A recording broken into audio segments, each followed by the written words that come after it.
Salut la compagnie, c'est Jules Melon et aujourd'hui dans Impro Ciné Critique, au réveil quasiment et un peu la tête dans le cirage, je vais quand même vous parler d'un film américain réalisé par un Sud-Coréen sorti il y a 10 ans, grosso modo, 2013 donc, Le Dernier Rempart ou The Last Stand en VO, mise en scène donc par Kim Ji-won, qui là, incessamment sous peu, va nous proposer son nouveau métrage Cobweb, ça tourne à Séoul, que je ne suis pas sûr d'aller voir en salle malheureusement, parce que ce 8 novembre, il y a énormément de sorties qui m'intéressent et j'aurai pas forcément le temps pour tout, mais peu importe, j'ai eu envie de revenir sur cette parenthèse US pour lui, assez récréative sur le papier, mais pas que, qui fut malheureusement pour lui un four absolu, que ce soit critique ou public, un actionnaire un peu déjanté dans lequel nous retrouvons, dans le rôle principal, Monsieur Gouvernateur, alias Arnold Schwarzenegger, qui venait de finir ses mandats en Californie, et qui décide donc de revenir au cinéma, après avoir fait coucou dans Expendables, premier du nom. Bon. Premier grand rôle donc pour lui dans cette nouvelle carrière d'acteur. À ses côtés, Forest Whitaker qui joue un agent du FBI, Eduardo Noriega, le grand méchant, Peter Stormare, un petit peu son backup, en mode délire, comme souvent, avec les personnages interprétés par cet acteur suédois que j'aime bien. Rodrigo Santoro, Jamie Alexander, Jack Gelford, Luis Guzman, mais aussi, ça me fait rire, Johnny Knoxville, ce qui donne le ton assez parodique du métrage à certains moments. Et donc, il s'agit d'une histoire simple sur le papier qui va rappeler certains films d'antan, j'y reviendrai.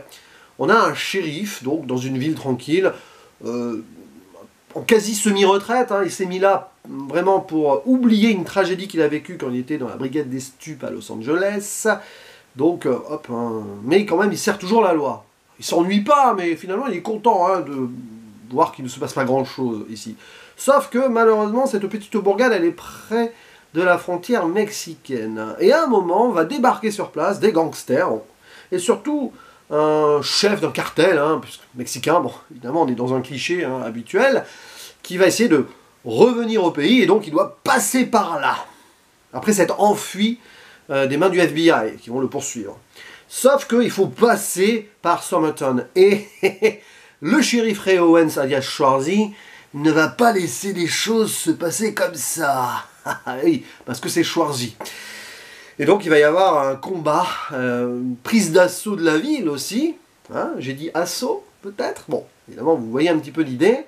Et une sorte de huis clos pour éviter que... Bon, bref, vous avez compris quoi. Mais sur un ton particulier, avec la patte Kim Ji-won quand même. Parce que finalement, il réalise ce film de commande, pour tenter une aventure, ailleurs. Mais on reconnaît son style sur certains points. Sauf que, quand même, nous avons ici un film qui manque d'équilibre entre le côté actionneur bien huilé sur certains points et mise en scène avec la minutie de Kim Ji-won, qui sait y faire là-dessus, et de l'autre, une sorte d'humour décalé qui parfois ne prend pas vraiment, et qui nous sort du film, à un certain moment. Surtout, l'entrée en matière, là, c'est un peu pénible. Ça commence par ce bolide qui va à plus de 300 à l'heure, là, et un agent qui est avec son radar et tout, il s'en fiche. Bon, le cliché du flic qui bouffe son beignet, mais ça le défrise pas un instant, vraiment. Et après, on retrouve les adjoints du shérif qui sont en train de jouer au cow-boy. Bah oui, c'est les États-Unis, il y a des armes, en tirant dans une carcasse de viande, parce qu'il y a un fou des armes à feu, là, qui est... Bon, puis un gars qui est en prison, qui est alcoolique, ancien marine, enfin, voilà, on y est là, vraiment dans du pur cliché. Et c'est un peu lourdingue, et après, le FBI avec le méchant du cartel, et puis le méchant du cartel, il va s'en sortir car il a des équipiers extraordinaires qui vont le faire libérer de façon improbable. Ça donne lieu quand même à du grand actionneur à la Kim Ji-won, avec des plans séquences, et une maîtrise des plans, notamment un peu grue, ou pas drone, je pense que c'est de la grue. Là, ouais, là, on a du cinéma. Et après, il se passe ce qui doit se passer. C'est plus ou moins droit. Par contre, finalement, ça peut paraître bizarre que Kim Ji-won soit sur ce projet-là. Pas tant que cela. Faut pas oublier qu'avant, entre autres, il a fait Le Bon, la Brute et le Cinglé. Il y avait déjà ce côté déjanté, mais on était dans l'action. Finalement, c'est peut-être le film qu'on peut le plus rapprocher de ce dernier rempart ici. Donc si vous avez vu Le Bon, la Brute et le Cinglé, mais que vous n'avez pas vu The Last Stand, vous pourriez apprécier. Et bah après, on regarde ça aussi pour le retour de Schwarzy. Alors à l'époque, moi j'avais raté le film à sa sortie. Et il fait le boulot. On iconise quand même. Ça veut dire que Kim Ji-won, c'est quand même un réalisateur de talent, qui même avec un produit qui n'est pas maîtrisé, c'est pas lui qui scénarise après tout. Hein. Eh bien, dès que Schwarzenegger apparaît à l'écran, il sait faire ressortir quelque chose de lui avec son charisme, sans trop jouer non plus ultimement sur des clichés de ses rôles d'avant, même si vous allez penser à Terminator, entre autres, ou à Jack Slater dans Last Action Hero, bien sûr. Pour y voir un Jack Slater à la retraite, là, qui en a eu marre hein, de jouer les héros de fiction dans sa vraie vie, aussi. Mais ça va.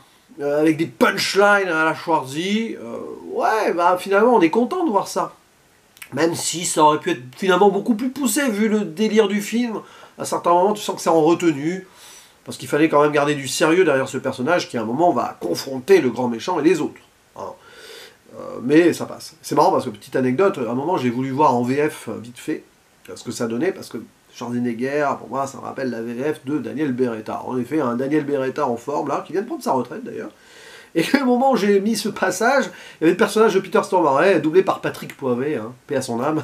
Et c'est vrai que là, je suis resté sur toute la scène en VF, parce que bah, Patrick Poivet qui se donne à fond, là, en plus, sur le personnage un peu débilos de Stormare. Voilà, là oui, on a un petit côté revival années 80-90 sur certains points. D'autant plus que là, j'ai pas en mémoire des films où il y avait Poivet et Beretta ensemble. Alors, Bruce Willis et Schwarzenegger, déjà non, probablement. À part Expendables 2, et je suis même pas sûr qu'ils aient des scènes en commun. Mais du coup, ouais, c'est assez intéressant à voir. Bref, petite parenthèse dans mon retour vidéo, qui de toute façon va pas aller beaucoup plus loin. Hein. Il faut quand même aller au bout, hein, pour se rendre compte qu'à un moment, le film se met en mode néo-western ou pas, et convainc, c'est ça le plus intéressant, j'ai envie de dire, des œuvres telles que Rio Bravo, alors là, à mort, hein, parce que le personnage de l'alcoolique marine qui va être à nouveau remis shérif adjoint, enfin, on va lui offrir cette possibilité pour qu'il défende la ville, c'est le personnage de Dean Martin dans Rio Bravo, mais clairement, évidemment vous n'allez pas penser à Assaut aussi, par définition et par extension, puisque Assaut est une relecture de Rio Bravo, il y a un petit côté le train sifflera 3 fois, et pas le sein triflera 3 fois, parce que ça c'est une contre-pétrie très dangereuse. Et c'est le matin, je vous avais prévu en début de vidéo. Bref, mais moins, voilà, c'est un peu moins High Noon, c'est plus Rio Bravo. Mais il y a cette idée-là, donc oui, ce sont des films qui ont inspiré grosso modo ce dernier rempart, mais on le détourne un peu en mode retour de la vieille gare 2013, Schwarzenegger, etc., etc., avec l'actionneur à la Kim Ji-won qui par moments se lâche. Voilà, donc pourquoi pas une scène sur un pont à la fin, oui on est dans le western, avant on traverse un champ de maïs, c'est pas très beau tout ça visuellement, mais à la rigueur, c'est un film qui fait le café, mais qui rend pas ultimement honneur non plus à la grande carrière d'un réalisateur coréen, qui après a fait un autre film, enfin il a fait The Age of Shadows, dont j'ai parlé il y a quelques semaines, il a fait un autre métrage, une relecture de Jinro, que j'ai pas vu, voilà, j'aurai pas le temps d'en parler avant la sortie de Cobweb, et donc au cinéma bientôt, sa nouvelle œuvre. Qu'au pire, je le rattraperai dans quelques mois si je la vois pas là, hein, de toute façon. Mais à suivre, justement, voir ce que ça peut donner. C'est un réalisateur intéressant, Kim Ji-won, hein, évidemment. J'ai rencontré le diable, entre autres. Ça, c'est son chef-d'œuvre, selon moi, même s'il a fait d'autres très bons films. A vous la parole donc sur Le Dernier Rempart, ce que vous pensez donc du retour de Schwarzenegger à l'époque, du cinéma de Kim Ji-won au sens large si vous le souhaitez. On en discute et je vous dis à la prochaine. Ciao.